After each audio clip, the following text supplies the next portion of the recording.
Comme de nombreuses femmes, Sandra avait reçu un verdict médical d'infertilité. Elle ne pourrait pas avoir d'enfant de façon naturelle. C'est alors qu'elle est tombée sur une émission Parole de femme où elle a entendu un message de foi qui l'a boostée et elle s'est saisie de sa promesse. Je la laisse vous raconter son merveilleux témoignage. Je m'appelle Sandra, je suis d'origine béninoise, mariée avec Lucien qui est d'origine béninoise aussi. Donc en 2017, avec mon mari, s'est fait ressentir ce désir d'enfant. Donc on a commencé par essayer à partir de ce moment-là. Et au bout de 2 ans, en 2019, il ne se passait rien. Je me disais au fond de moi qu'il y avait un problème. Il y avait quelque chose qui clochait et j'étais vraiment inquiète de savoir ce que c'était, qu'est-ce qui se passait, pourquoi on n'arrivait pas à avoir un enfant. Donc on a consulté et suite à cette consultation, le diagnostic est tombé. On ne pouvait pas avoir un enfant de façon naturelle. Il fallait forcément qu'on passe par une procréation médicalement assistée. Ça a été un coup de massue pour nous, de ne pas pouvoir, une frustration, de se dire qu'on est incapable de concevoir. On était vraiment triste, on s'est dit mais comment ça va se passer, et aussi on appréhendait beaucoup ce parcours de PMA qui était inconnu pour nous. Les traitements étaient douloureux. C'était assez prenant et lourd quand même. Il fallait faire des injections tous les jours sur une période de 3 à 4 semaines qui allait crescendo, c'est-à-dire je commençais par une injection, ensuite 2, ensuite 3. Suite à tout ce processus, il y a une grossesse qui s'est installée. Donc on était aux anges avec mon mari, mais finalement ça s'est solvé par une mauvaise nouvelle. Il n'y avait pas, à l'échographie, il n'y avait pas d'activité cardiaque. Cette grossesse n'était pas évolutive. Donc on était effondrés quand on l'a appris. Moi particulièrement, j'étais effondrée parce que j'ai vécu le déroulé de tout le processus depuis le début, tout ce que je m'étais infligé. Ça a été vraiment difficile moralement. Pour la première fois, quand on a appris la nouvelle, c'est vrai qu'on était bouleversés.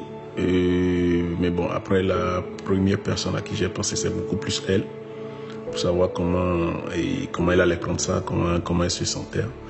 Donc c'était vraiment bouleversant, c'était surtout écœurant vu tout ce qui a été traversé et tout. Ça a été tellement difficile. Je suis une personne d'habitude très joyeuse et qui communique la joie autour de moi, mais j'avais perdu cette joie de vivre. Je ressentais beaucoup d'amertume, de colère. Et ça a duré sur une longue période quand même. Je pleurais tout le temps. Il y a des jours, je me réveillais et je passais mes journées à pleurer. Alors, pendant cette période d'amertume et de tristesse, j'ai reçu un verset, 1 Pierre 5, verset 7, où la parole de Dieu nous disait de nous décharger sur lui de tous nos fardeaux et qu'il prendra soin de nous. Et à partir de ce moment-là, j'ai senti un poids me quitter. Et je me sentais léger, j'ai retrouvé cette joie de vivre. J'ai perdu cette grossesse, certes, mais j'ai continué à vivre. Et par la suite, j'ai découvert l'émission Parole de femme, où il parlait justement de la fertilité cette semaine-là, avec comme invitée Madame Anne Kernissan. Donc cette émission m'a beaucoup aidée, ça a reboosté ma foi. Et à la fin de la série, j'étais convaincue qu'on allait concevoir. Je ne savais pas comment ni quand, mais j'étais convaincue qu'on allait pouvoir avoir un enfant. Je peux poser la main sur ton ventre et ensemble on va déclarer. Oui, je déclare que ces entrailles accueillent la vie de Dieu, que ces entrailles sont remplies de la vie de Dieu, que ces entrailles portent la vie. Merci Seigneur parce que tu donnes à ces femmes la possibilité de porter la vie.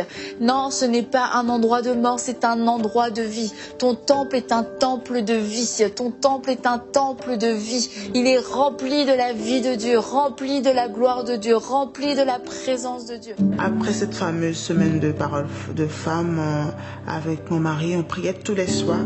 On demandait à Dieu de nous donner la grâce d'avoir un enfant et on se basait beaucoup plus sur la parole de Dieu. Le 29 septembre, je ne savais pas que ça allait être aussi rapide. Le 29 septembre, j'ai su que j'étais enceinte par un test de grossesse. J'étais perplexe parce que j'ai reçu le message que l'Éternel allait établir un enfant dans mes entrailles, mais je ne savais pas que ce serait aussitôt. Parce que j'ai reçu le message le 1er septembre et le 29 jours après, j'ai su que j'étais enceinte. Donc j'ai refait des tests sur des tests pour être convaincue. Ensuite, un test sanguin. Et suite à là, j'étais remplie de joie. En même temps, je me disais, mais c'était comme si j'avais reçu une grâce imméritée. Une grâce imméritée. Je disais, qu'est-ce que j'ai fait pour que le Seigneur m'aime autant pour me faire cette grâce-là? Parce qu'on m'avait dit que c'était impossible. Impossible pour nous de concevoir de façon naturelle. Et le Seigneur l'a fait.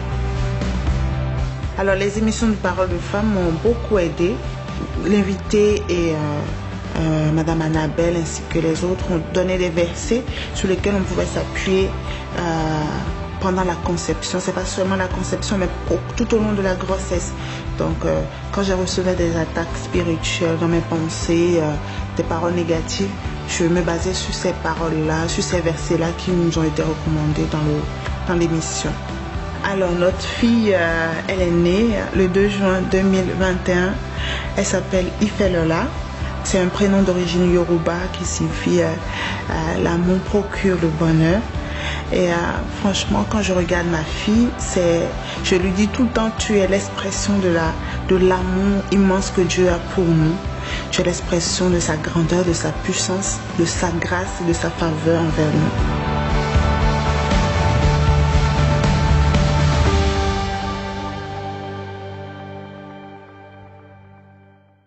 On se réjouit pour la naissance de cette petite fille. Dieu est fidèle et Dieu accomplit ses promesses. Et si vous aussi, vous voulez participer à cette diffusion de l'Évangile, à ce que le message de foi soit transporté partout dans la francophonie pour transformer et bouleverser des vies, vous pouvez dès aujourd'hui rejoindre les 3500 héros. Dès maintenant, donnons pour achever la construction et équiper le centre EMCI. Pour faire votre don, rendez-vous sur emcitv.com/3500. Vous pouvez donner en une seule fois ou en plusieurs mensualités.